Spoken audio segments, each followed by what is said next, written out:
The Purdue women's basketball team split a pair of games last week, losing at 8th-ranked Maryland 86-71, a game that Purdue led by 4 at the half. And then yesterday they came up with a 101-68 rout of Denver. First time in 8 years that Purdue hit the century mark.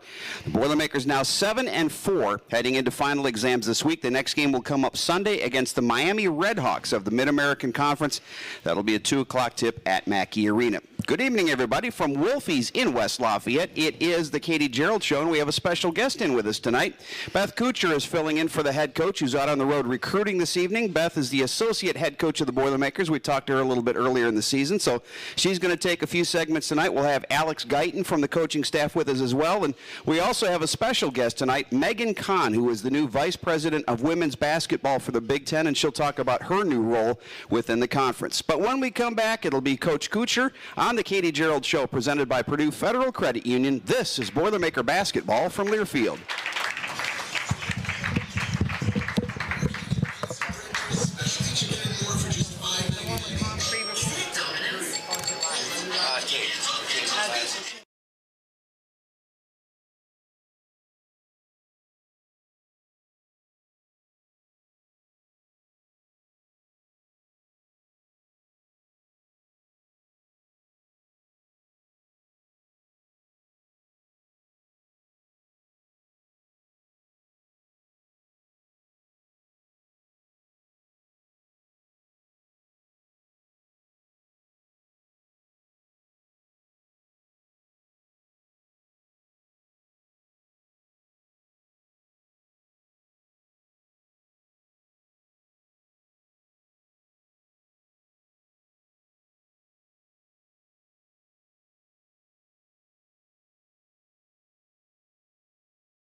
Welcome back to the Katie Gearlds Show, presented by Purdue Federal Credit Union. We're live at Wolfies Grill with the largest view of the game outside of Mackey Arena. I'm glad you're listening in tonight on Bob FM or watching us on Facebook on the Purdue Athletic site. And if you're doing that, let us know where you're watching from. Ira, our good friend up in Wisconsin, already checking in with a boiler up, so we thank him for that. Beth Couture with us. And Beth, when we looked at the schedule and you saw those first 2 Big Ten games, you had Ohio State at home, which you played well, although the score is a little bit not indicative of the way the game was. And then you look at that first road game and you say, Maryland, well, let's just play the best team in the conference on their home floor. Your team really held up well, had a lead at halftime, and that game was very competitive until just the final couple of minutes. Yeah, it was. So proud of our players. I mean, we go into that game and, you know, we're down 2 players on top of going into Maryland, and it's always a tough place to play with some young people, but just so proud how we competed and, you know, just really followed the game plan and what we needed to do and came in and was hitting some shots. Brooke was pretty special right there in the front and in the first half, and then, you know, Ricky held her own in the side for us, and then, of course, you know, being able to play Rokia some, you know, really helped us there. But the biggest thing was going into the locker room with the lead and having some confidence. You mentioned being down 2 players. During the show last week, Coach Gearlds leaned over and mentioned, oh, by the way, Rashea Kyle's going to be out for a while. She got hurt. And, oh, by the way, Madison Layden's probably not going to be on the trip. And yet you still hung in there. And I think that's a testament to the kids and what they've built so far with this program this season. Yeah, and I just think their belief, they believe in what Katie's saying and doing and asking them to do, and they believe in each other. And you can just see that on the floor, And, I mean, we competed so hard. Some of the rebounds, you got to give it to them, though. We got tired. We didn't have a lot of players playing, and they're so physical. And at the very end, we just couldn't pull that big rebound down here or there. But we had plenty of chances late. I think it was still, a 4-point game in the fourth quarter. So, you don't want to have moral victories, and we sure don't, not in our program. But we want to give our kids, we want them to know when they're successful. And they had small successes, and we have to build on that so that we can win a game like that in the future. You mentioned Brooke Moore, and Brooke has accepted her role this year coming off, usually as the first player off the bench. She hit 6 3-pointers for you, had 22 points in the game. And it's always fun when you go on the road and you see a player get hot, because you can hear the crowd. As soon as she gets the ball in her hands, they start to murmur like, guard her, guard her. Didn't matter, because guarded or not, she was making shots. Wow, I saw the replay back when I was watching it on the plane, and some of those, they were right in her face, when she was hitting them. But we've seen her get in a zone like that. I just hated that we had to go into halftime, because I wanted her to stay hot for the second half. Yeah, that was a game. You were up 6 with a minute left, and they scored the last bucket. And it's exactly right. That was a game. Sometimes you want to decline halftime and just keep playing into the third quarter. Yeah, just to keep her hot. But I also think you have to credit Abby Ellis a lot. She really got in the paint, got us those looks.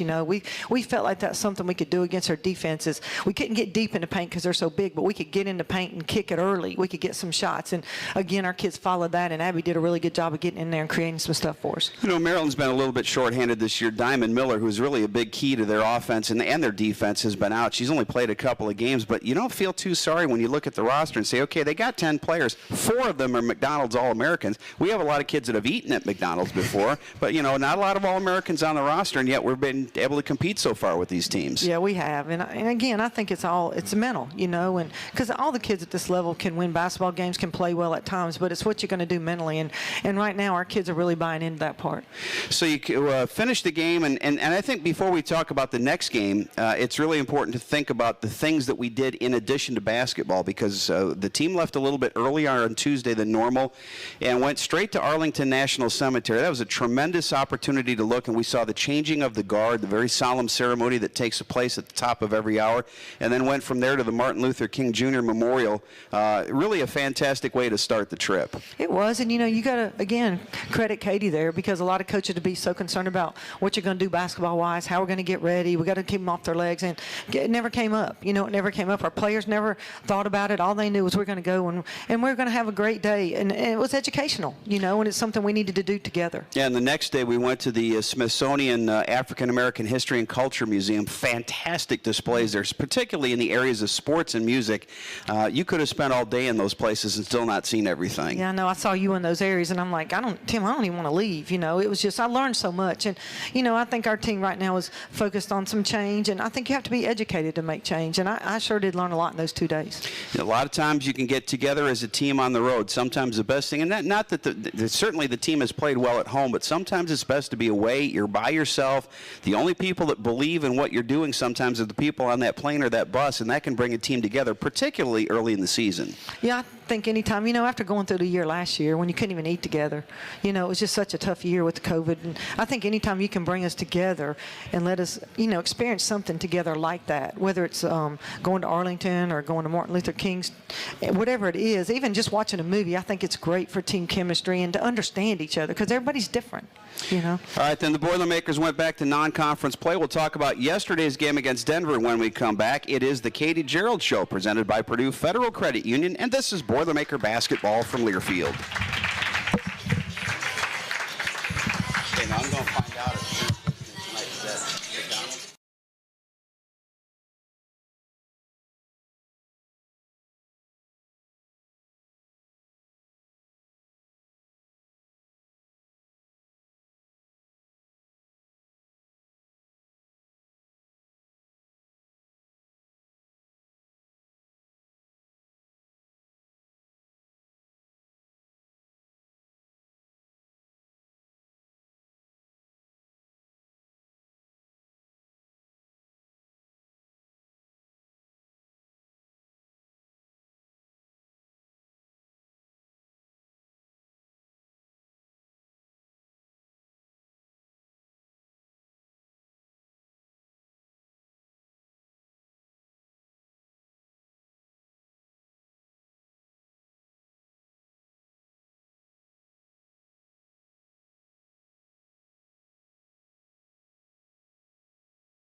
Welcome back to Wolfies. This, by the way, is the final Katie Gearlds show of 2021. We're going to take a couple of weeks off. We'll be back with you on January 4th. It's a Tuesday, and all of the shows in January are on Tuesday because either the men or women are traveling or playing on Monday night, so we're going to have to change the shows during the month of January.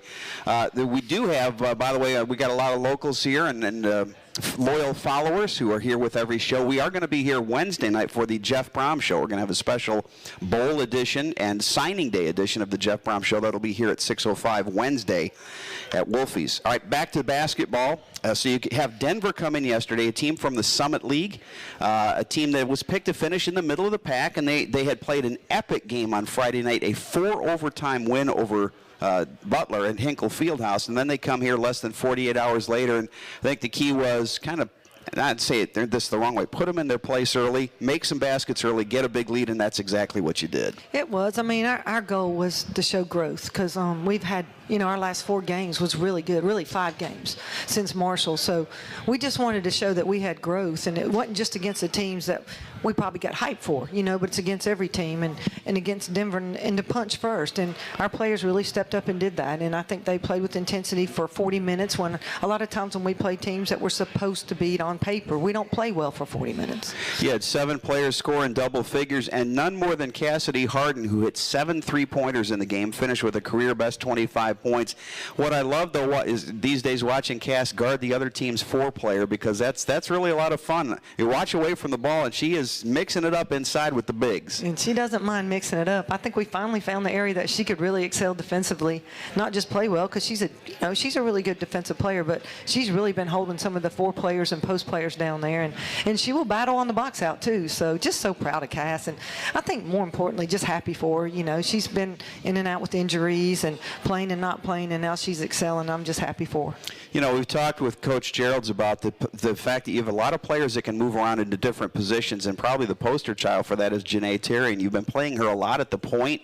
Going into yesterday's game, she had 27 assists in the last 4 games, and she's a player that can score, but also really gets her teammates involved early. Yeah, she's a total team player. I mean, she doesn't care if the stats are scoring. She talks about her assists more and her rebounds more, but we do need her to score. I think a lot of times, Tim, she'll get to the rim and she'll pass it when she's right there, and we think she can finish. I thought she did a better job of finishing and trying to hit that, 10-foot pull-up against Denver, and we just need her to continue to do that to give us some inside points besides just the post. The one thing about basketball, if you hang around long enough, you're going to see everybody come back at some point. Dave Pennewell is the director of basketball operations with Denver. Dave was a manager for the women's basketball team. He was a grad assistant, just finished his 2nd degree in 2019, and I know he was excited to come back to Mackey Arena yesterday. It was great seeing him. I tried to see him for practice, but they practiced too late. We had the team over to watch the volleyball game, so we couldn't do that, but it was nice seeing him, and he's done such a good job. I mean, they were bragging on how organized he is and how he makes sure they're where they need to be, but he's a bright star in our business. That is not the least bit surprising that he's got them well organized. Speaking of organization now, you got the head coach out on the road recruiting. You got players taking final exams. Walk us through this next week. How do you keep the kids focused on what they need to focus on, which is final exams, but also keep them basketball sharp? Yeah, you just got to get them in the gym, a couple of days. We were off today. We'll practice for a little bit tomorrow, probably an hour or so, and then they'll be off again. Practice another hour Wednesday, be off Thursday, and then we'll do our game prep for Friday, Saturday.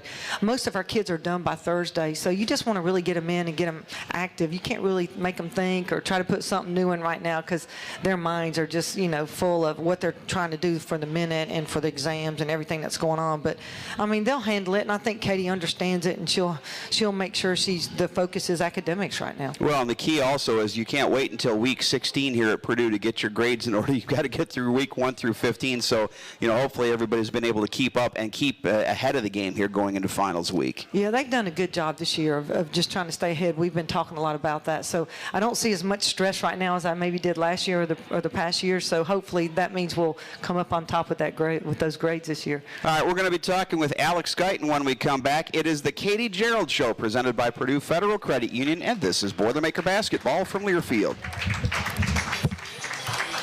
So,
Welcome back to the Katie Gearlds Show, presented by Purdue Federal Credit Union. We're live at Wolfies Grill with the largest view of the game outside of Mackey Arena. We are joined by a former Purdue student athlete, a Boilermaker alum, a Boilermaker coach.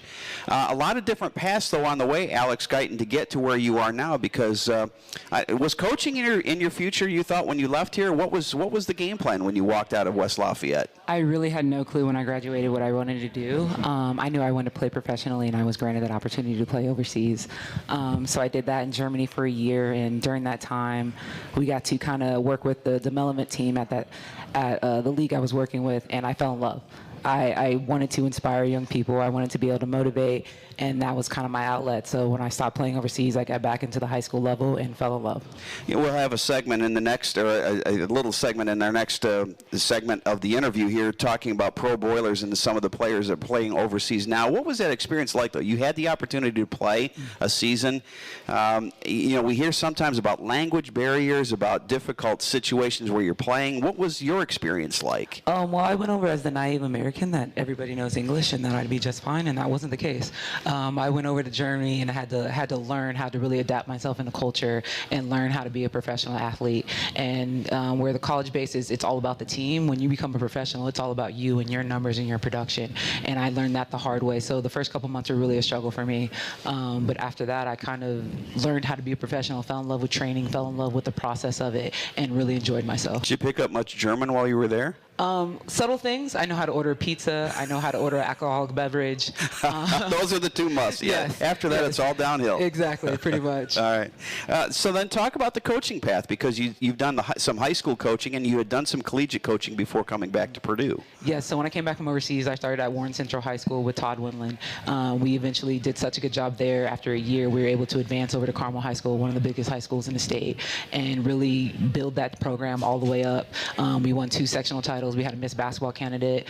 We sent multiple athletes to D1 schools, and then I was allotted the opportunity to go coach at Eastern Illinois. I was there for about 2 seasons, and then got the opportunity here at Purdue to start off as a video coordinator. When you started as a coach, did you hear yourself saying all the things that your previous coaches had said to you that you thought you'd never say to anybody ever again or ever hear again? Absolutely, and I repeat them constantly. See, cliches are all born in truth. And so what was the hardest transition? Is it trying to be detached from a team, or trying, as an assistant coach particularly, you have a different role than the head coach. Mm-hmm. The head coach has to maintain a little bit of distance. Sometimes you see players get closer to assistant coaches than the head coach. What's your role been at both the high school and the collegiate level in that regard? I think for me, it's to make my head coach jobs easier, to kind of be that language barrier between student athlete and head coach. I think sometimes they see things differently than some of the assistants do. So I just try to be relatable and transparent with our student athletes, whether it's at the high school level or college level. It's how can I help them better communicate and get translation between what our head coach wants them to do and what we need them to do on the court. Now, when you came back to Purdue, you did not come back as an assistant coach. You came back as the video coordinator. You worked in player development. What were those roles like, and how did you have to adjust to those? It was very unique. I'd never really been a video coordinator before, so I had to kind of start from scratch and learn, but it helped me fall in love with the film study process of it.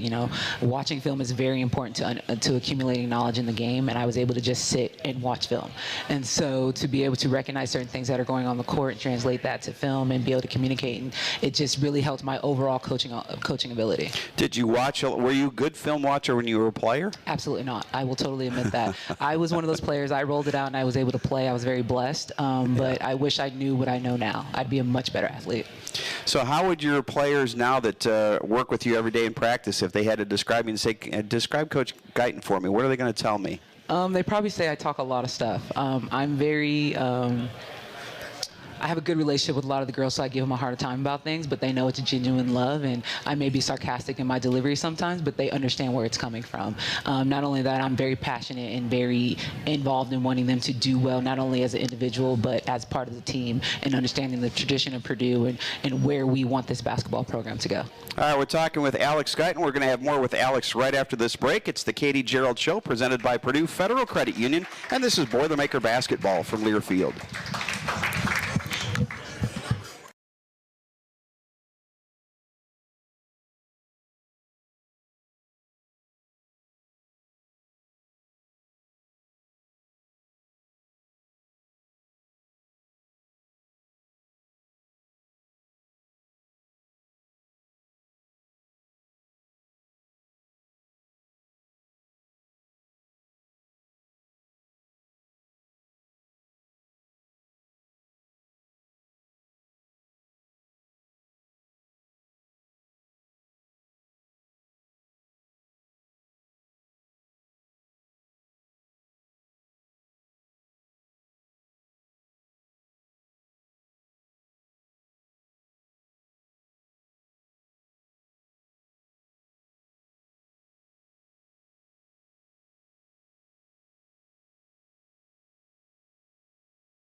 It is time for the Pro Boilers feature, where we look at how former Purdue student athletes are doing in their professional sports careers. Pro Boilers is presented by Indiana Kitchen Premium Pork Products.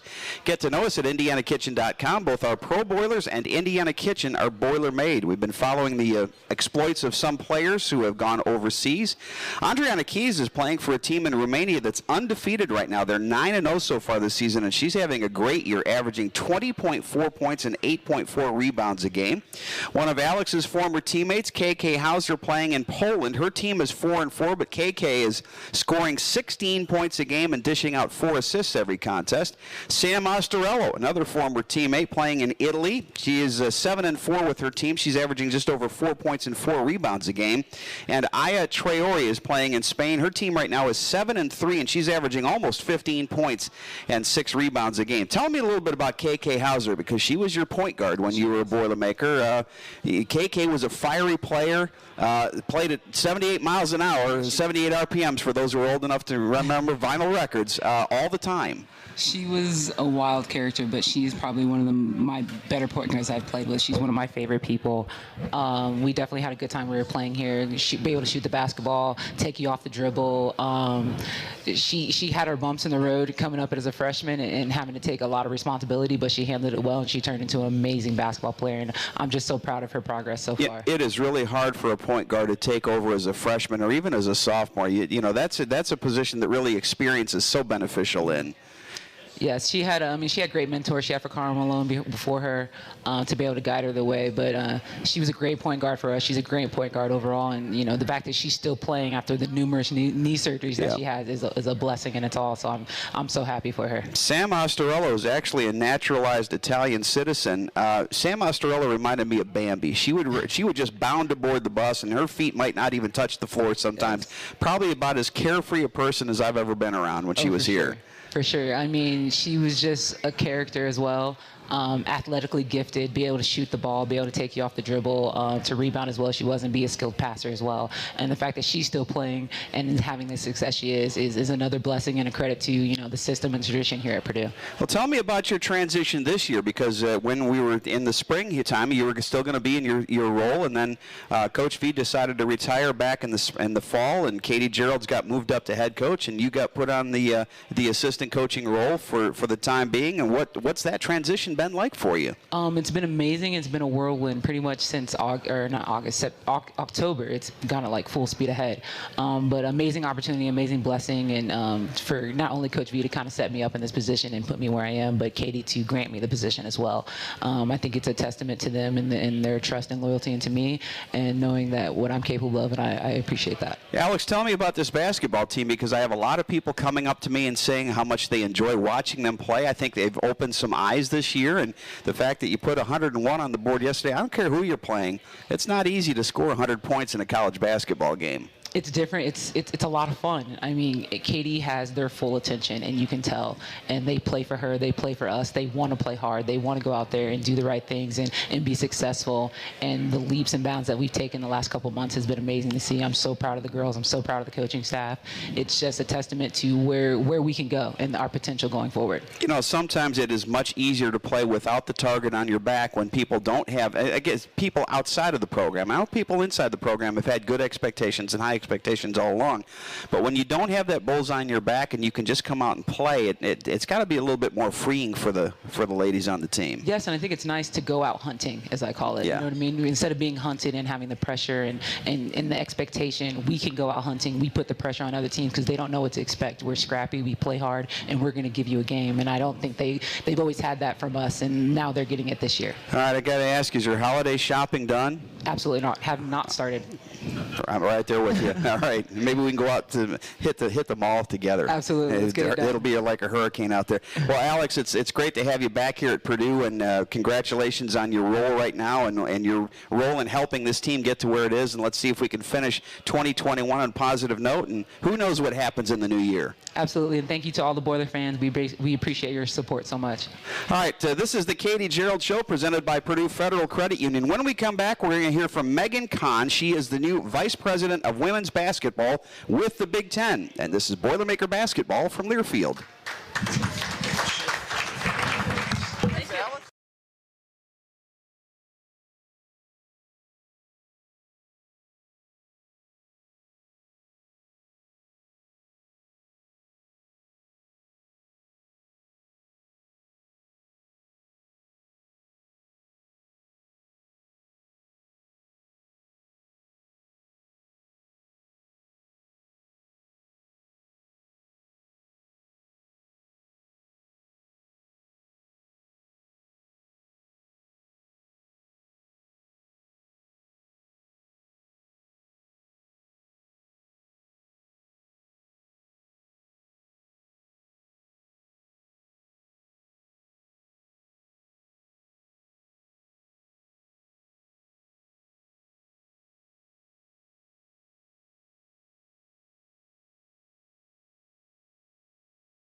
Gearlds Show. We are joined in this segment by Megan Kahn. She is the Vice President of Women's Basketball in the Big Ten, a newly created position. Megan, first of all, talk why Kevin Monroe decided that this position was necessary and put you into it.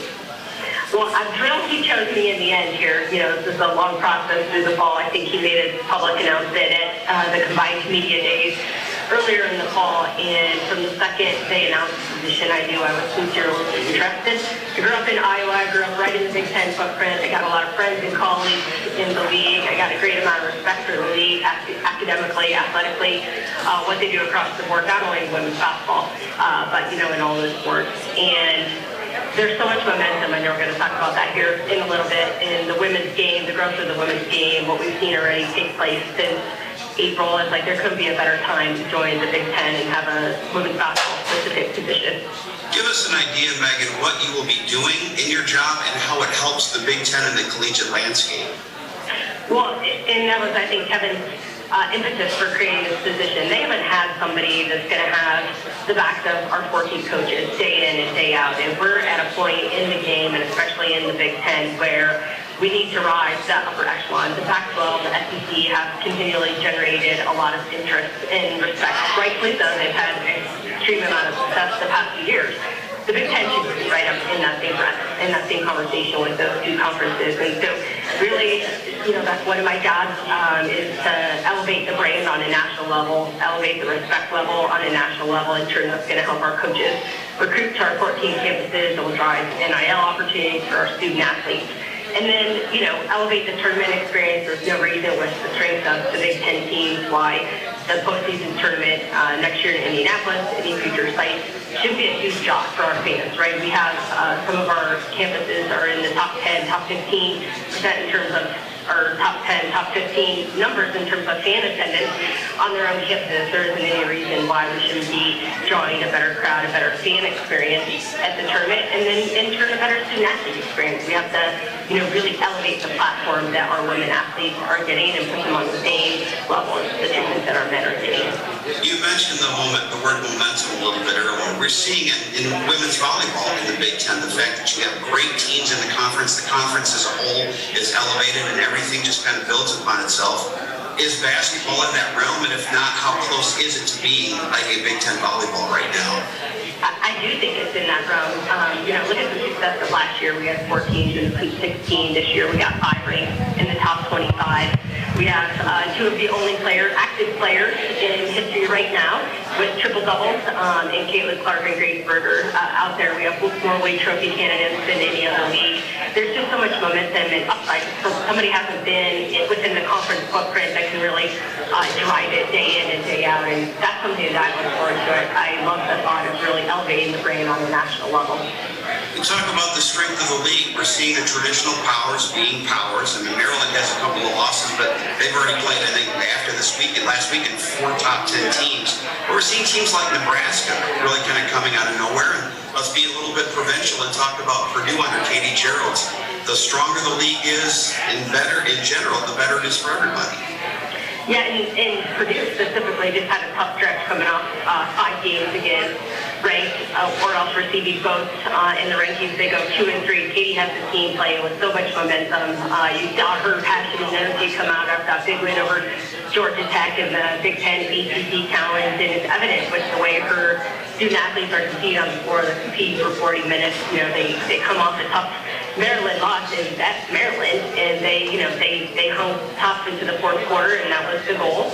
Certainly, there's no moral victories when it comes to win in the W column there, but you know, I think there's just great energy and excitement around what she has going on there.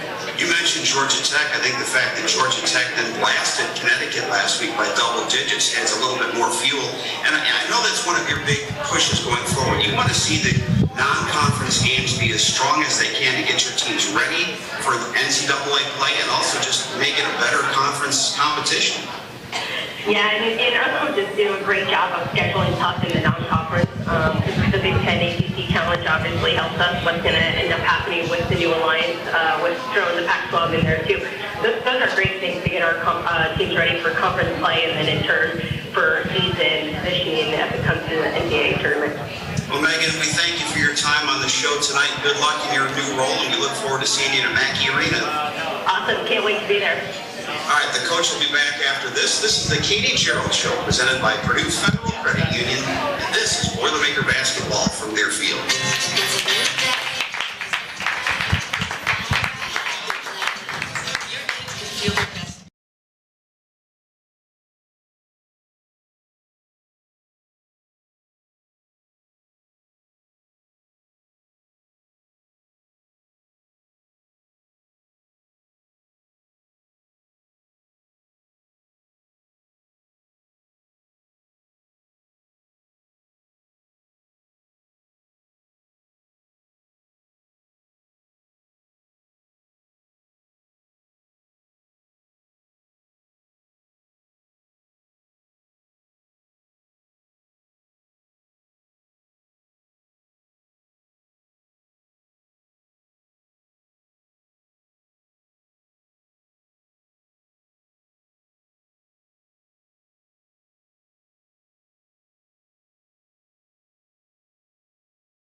Welcome back to the Katie Gearlds Show, presented by Purdue Federal Credit Union. We're live at Wolfies Grill with the largest view of the game outside of Mackey Arena. I want to thank everybody for being here tonight and also for tuning in on Facebook. We have John from Littlestown, Pennsylvania, Tim from Fort Wayne, Sheila's with us from Remington, and all of them talking about the effort and how much fun this team is to watch. I'm sure they're a fun team to coach right now.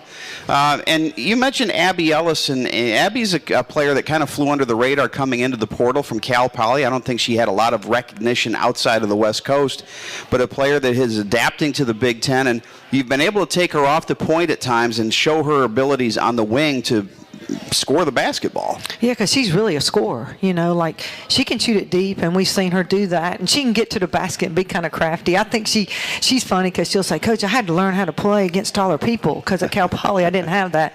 But she's really getting good in there, and she's not getting too deep sometimes to make the right pass. And I think you're right though, just the pressure of coming off the point and playing 40 minutes at the point.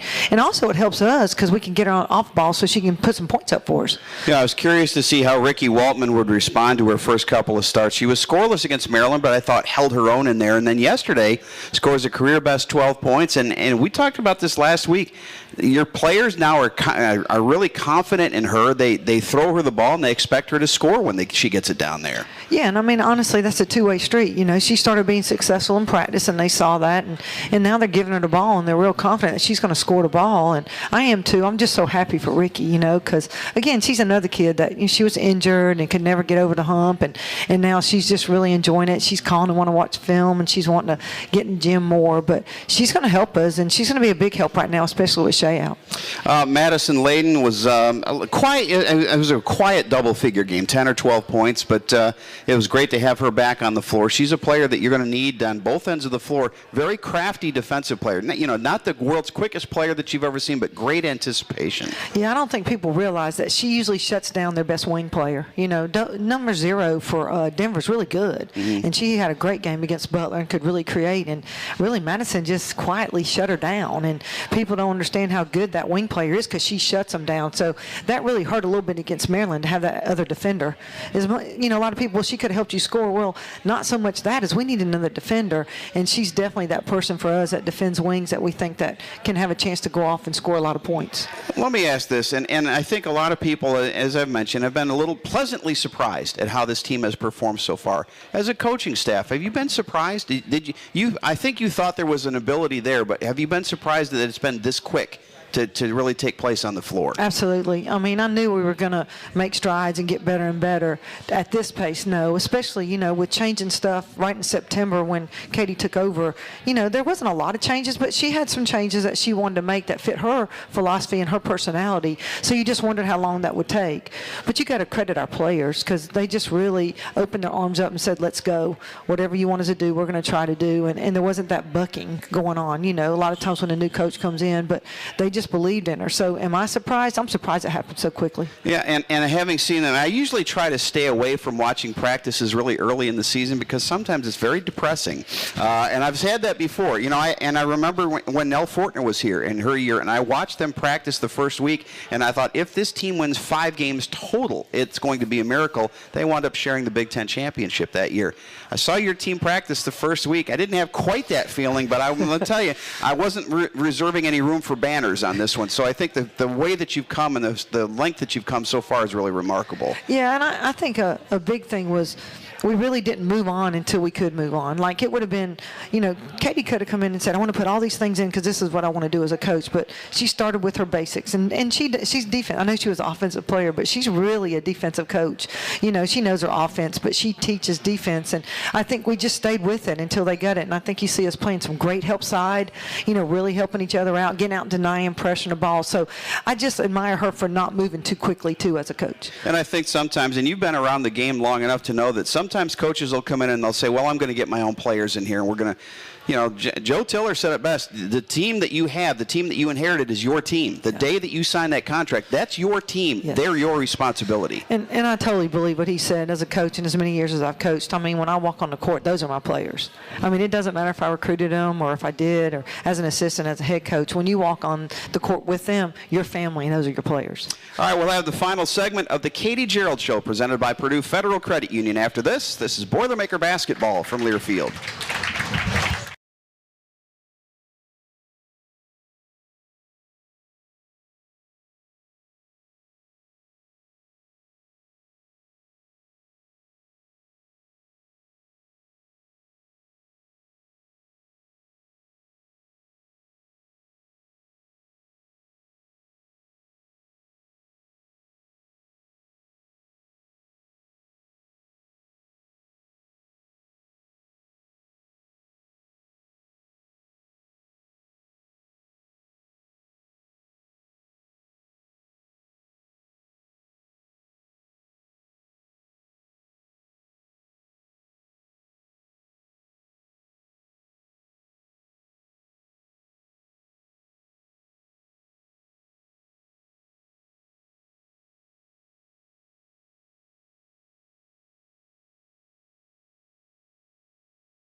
This week's game plan is presented by Purdue Federal Credit Union, home of the official credit union for Purdue fans. Learn more at purduefed.com. All right, 4 games coming up before our next radio show, and the first one coming up on Sunday. The Miami Redhawks coming into Mackey Arena, a team that's a little bit over 500. I believe they're 4-3 coming out of the weekend, and a team that has a good score. So, you know, it's a team, anytime a Mid-American team comes in here, they come in with a chip on their shoulder. Absolutely. You know, I was at Butler when we were in the Horizon League and we went to play Purdue. It's like your national championship game. And that's what I tell the players. I said, they're in here. This is the game of their year to come in and play y'all, so we have to match that. But, you know, I've watched them a little bit today, and Miami of Ohio has some good guard play, you know, and we're going to have to really defend on the perimeter and keep them in front. And again, I'm not sure we'll have the special night scoring 101 points, but we need to be able to, you know, score the basketball against them. And then one of the more enjoyable games every season is when you bring the kids in for the matinee. On December 21st, North Alabama comes in. That game tips at 11 o'clock. So the first thing you got to do is get your kids out of bed and get them breakfast on time. Yeah, I know. I asked Katie, I said, do you want to have pregame at 7 or do you want to push it back to 8? She said, we might need to let them sleep into 8. But I think our players will be so excited to come in and play in front of our fans and in front of the young people, and then obviously get to go home after. So it's a game that I think as coaches, we just have to make sure that they're mentally focused and ready to go. Then you open the Big Ten season on the road December 30th. Open the second part of the Big Ten season on the road at Wisconsin on December 30th. That's a late game, a 9 p.m. game, so you can watch the bowl game and then watch the Boilermakers play. And then January 2nd, Rutgers comes in for a 2 o'clock start. A lot of games coming up, but you're going to enjoy the holiday break. I know you're going to get a chance to go home. I'll get a chance to go back to New York for a couple days. You got your shopping done? I do not. And I usually do, so I'm panicking a little bit. You and me and Guyton and a few other people are going to be heading out for the mall here before too long. Hey, Beth, thanks for filling in tonight. Congratulations again to the Boilermakers on a great start so far this season, and have a joyous holiday season. Let's go into it with a couple of wins. Same to you. I hope you and your family have a great holiday season, and thank you for all you do. All right, again, the next Katie Gearlds show won't be up until January 4th. It'll be Tuesday night, January 4th, the next show. And the next 4 games, December 19th, December 21st, December 30th, and then January 2nd. The next one at Mackey Arena, 2 o'clock. It's the Miami Redhawks coming in, and we'll have that broadcast starting at 1:45. Want to thank our engineer, Wes Scott, and our producer tonight, Roger Forsyth. Again, we'll be back here at Wolfies on Wednesday for the final Jeff Brown show of the season. That one will run at 6:05. For all of our guests tonight, this is Tim Newton from Wolfies, and this is Boilermaker Basketball from Learfield.